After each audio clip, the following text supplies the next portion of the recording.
नमस्कार शेतकरी मित्रांनो. आज आलेला आपण याच्यामध्ये म्हणजे कांद्याला फवारा मारायला आलो. आपण याच्या अगोदर तणनाशक मारले होतं आणि तणनाशकचा व्हिडिओ पण टाकलेला आहे कांद्याचा. आणि हे बघा कांदा असा झालेला आता सध्या म्हणजे असा खतरनाक शिलगून त्याला तणनाशक मारलेलं होतं मागे. आणि आज बघा हा कांदा म्हणजे हे झालेला आहे आणि आता याला फवारा मारावा लागते, कारण की बुरशीनाशक फवारा आणलेला आणि टॅनिक आणलेली आहे. म्हणजे हिरवा पण आणि वाळ पण झाली पाहिजे. आणि याचे तणनाशकने शेंडे बघा कसे झालेले, म्हणजे हे बघा हे तणनाशकने शेंडे झालेले आहेत असे पिवळसर. म्हणजे आता त्यांनी थोडासा म्हणजे झटका मारते थोडासा मित्रांनो. आणि टॅनिक गिरिंग मारल्यावर त्याची वाळ पण हे होते आणि कांदा हा हिरवा पण होते. त्याचप्रमाणे याला आता खतगीत टाकून ओके झालेलं टकाटक.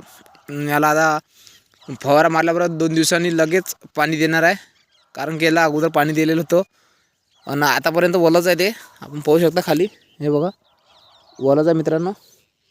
हे ओलसर आहे अजून, पाहू शकता तुम्ही कांदा.